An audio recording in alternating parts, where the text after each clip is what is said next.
Hi all friends, welcome to MTM political talk. ഇന്ന് നമ്മൾ ഏറ്റവും കൂടുതൽ ട്രെൻഡിങ് ആയ ഒരു ന്യൂസിനെ കുറിച്ചാണ് ചർച്ച ചെയ്യുന്നത്. നമുക്കറിയാമല്ലോ, ഇറാൻ ഇസ്രായേൽ സംഘർഷം കൊടുമ്പിരി കൊണ്ടിരിക്കുന്ന ഈ അവസരത്തിൽ US പ്രസിഡന്റിന്റെ ഒരു പ്രസ്താവനയുണ്ടായിരുന്നു, ഇറാൻ കീഴടങ്ങണം എന്ന്. തുടർന്ന് ഇറാൻ പ്രസിഡന്റ് ജനങ്ങളെ അഭിസംബോധന ചെയ്യുകയുണ്ടായി.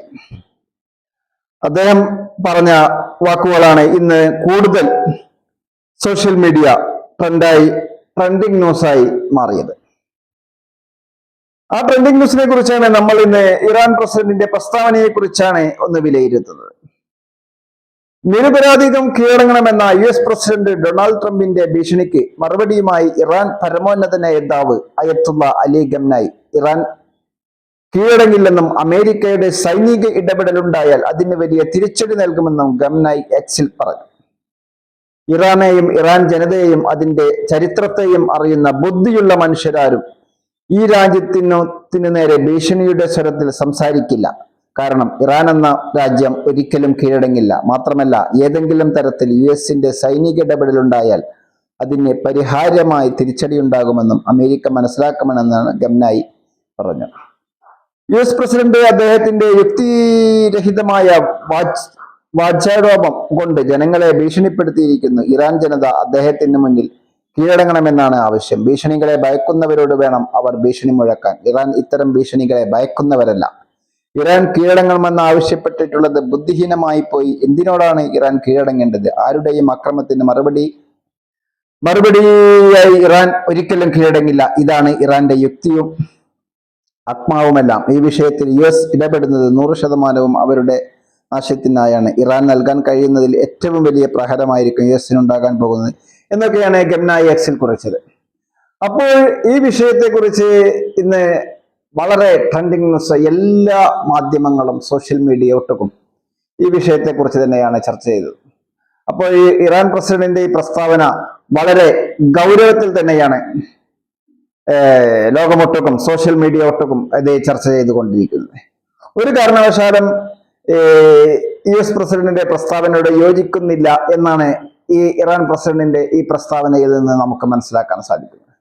തീർച്ചയായും യുദ്ധം ഒന്നിനും പരിഹാരമല്ല എന്ന് ലോക നേതാക്കളൊക്കെ പ്രസ്താവിക്കുകയും ഇന്ന് ചൈനയുടെ ഭാഗത്തു നിന്നുള്ള പ്രസ്താവന വരികയും ഒക്കെ ചെയ്തു. പ്രസിഡന്റ് നേരിട്ട് തന്നെയാണ് പ്രസ്താവന നടത്തിയത്. സംഘർഷം അവസാനിപ്പിക്കണം എന്നൊക്കെയാണ് പ്രസ്താവന. US-ലെ മറ്റ് യൂറോപ്യൻ രാജ്യങ്ങളുടെ സംഘടനയും എല്ലാവരും, അറബ് ലീഗും ഒക്കെ പ്രസ്താവനകൾ നടത്തുകയുണ്ടായി. ഇതിനൊക്കെ ഒരു ഭീഷണിയുമായിട്ടായിരുന്നു US പ്രസിഡന്റിന്റെ പ്രസ്താവന 2 ദിവസം മുന്നേ, ഇന്നലെ മുതൽ വന്നുകൊണ്ടിരുന്നത്. അതിനുള്ള മറുപടിയായാണ് ഇറാൻ പ്രസിഡന്റിന്റെ പ്രസ്താവന വന്നിരിക്കുന്നത്. ഇറാൻ ഒരിക്കലും കീഴടങ്ങില്ല എന്നാണ് അദ്ദേഹത്തിന്റെ പ്രസ്താവനയുടെ രക്തച്ചുരുക്ക്. ഇങ്ങനെയൊക്കെയാണ് യുദ്ധവിശേഷങ്ങൾ കടന്നു പോകുന്നത്. വളരെ സങ്കീർണമായ ഒരു അവസ്ഥയിലൂടെയാണ് പശ്ചിമേഷ്യ മൊത്തത്തിൽ നീങ്ങിക്കൊണ്ടിരിക്കുന്നത്. ഇറാനും ഭാഗത്തും കുറച്ച് രാഷ്ട്രങ്ങളും ഇസ്രായേലിന്റെ ഭാഗത്ത് കുറച്ച് രാജ്യങ്ങളും ഒക്കെ അണിനിരക്കുമ്പോൾ അതൊരു വലിയ നാശത്തിലേക്ക് തന്നെയാണ് പശ്ചിമേഷ്യ കടന്നു പോവാൻ പോകുന്നത്. തീർച്ചയായും യുദ്ധം ഒന്നിനും പരിഹാരമല്ല, അതിന് പരിഹാരം കാണേണ്ടത് അത്യാവശ്യവുമാണ്. ഈ അവസരത്തിൽ നമ്മൾ ഇറാൻ പ്രസിഡന്റിന്റെ പ്രസ്താവന ഇന്നത്തെ സോഷ്യൽ മീഡിയ ട്രെൻഡിങ് ആയതും അതേക്കുറിച്ചൊന്ന് വിശദീകരിച്ചു എന്ന് മാത്രം. തീർച്ചയായും യുദ്ധം ഒന്നിനും പരിഹാരമല്ല. എത്രയും പെട്ടെന്ന് യുദ്ധം അവസാനിക്കുവാൻ തന്നെയാണ് കേരളത്തിലെ മുഴുവൻ ജനങ്ങളും ആഗ്രഹിക്കുന്നത്. കാരണം കേരളത്തിൽ പ്രവാസ ലോകത്ത് ജീവിക്കുന്നവർ കൂടുതലാണ്. അത് ഗൾഫിലായാലും യൂറോപ്പിലായാലും മറ്റുള്ള ഏഷ്യൻ രാജ്യങ്ങളിലായാലും എന്തായാണെങ്കിലും വിമാനയാത്രയൊക്കെ പ്രയാസത്തിലാകുന്ന ഒരവസരത്തിലൂടെയാണ് നമ്മൾ കടന്നു പോകുന്നത്. തീർച്ചയായും യുദ്ധം ഒന്നിനും പരിഹാരമല്ല. യുദ്ധം എത്രയും പെട്ടെന്ന് അവസാനിക്കേണ്ടത് നമ്മുടെ ഓരോരുത്തരുടെയും മനസ്സിലെ ആഗ്രഹമാണ്. അതിനുവേണ്ടി നമ്മൾ എല്ലാവരും അതിനുവേണ്ടി പ്രയത്നിക്കുകയാണ്, അതിനുവേണ്ടി പ്രാർത്ഥിക്കുകയാണ്, ഒക്കെ ചെയ്യുകയാണ്. എന്തായാലും യുദ്ധം നീണ്ടുപോവാതിരിക്കട്ടെ. യുദ്ധം നീണ്ടുപോകുന്നത് കൊണ്ട് ഒരു ഗുണവും കിട്ടുന്നില്ല എന്നുള്ളത് മാത്രമല്ല, സമൂഹത്തിന് വൻ നഷ്ടങ്ങളാണ് യുദ്ധം നീണ്ടുപോകുന്നത് കൊണ്ട് വന്നുകൊണ്ടിരിക്കുന്നത്. തീർച്ചയായും വിലക്കയറ്റവും മറ്റുള്ള ബുദ്ധിമുട്ടുകളൊക്കെ കുറിച്ച് നമ്മൾ വിശദമായി ഇന്നലെ ഒരു വീഡിയോയിൽ പറഞ്ഞിരുന്നു. അപ്പോൾ വിലക്കയറ്റം കൂടുതൽ വില കൂടുന്നു, കൂടുതൽ ലഭ്യത കുറയുന്നു, ഉള്ളത് കൂടുതൽ വില കൂട്ടി മാർക്കറ്റിൽ എത്തുന്നു. ഇതൊക്കെയാണ് വിലക്കയറ്റത്തിന് കാരണമാകുന്നത്. ഇതിന്റെ ഒക്കെ അടിസ്ഥാനം യുദ്ധമാണ്, അശാന്തിയാണ്. ലോകരാഷ്ട്രങ്ങളിൽ അശാന്തി പുകയുമ്പോൾ ഇത്തരം സംഭവങ്ങൾ ആവർത്തിക്കുന്നു. ഇതൊക്കെയാണ് ഇപ്പോൾ ഇന്നത്തെ ഇറാൻ പ്രസിഡന്റിന്റെ മറുപടി. ഇനി അത് വളരെ ആശങ്കയോടെയാണ് ലോകം ഒട്ടുക്കും അതിനെ നോക്കിക്കാണുന്നത്. തീർച്ചയായും അതൊരു കീഴടങ്ങലിന്റെയോ പുരോഗതിയുടെയോ അവകാശവാദത്തിന്റെയോ ഒന്നും അല്ല നമ്മൾ കാണുന്നത്. അത് കൊണ്ട് ലോകത്തിനുണ്ടാവുന്ന നഷ്ടത്തെക്കുറിച്ച് മാത്രമാണ് നമ്മൾ ഇവിടെ ചർച്ച ചെയ്യുന്നത്. ഓരോരുത്തരുടെ ശക്തിയും അവരവരുടെ രാജ്യത്തിന്റെ ശക്തിയും ഒക്കെ അവരവരുടെ അഭിമാന പ്രശ്നങ്ങളാണ്. അതല്ല നമ്മുടെ ചർച്ചാ വിഷയം.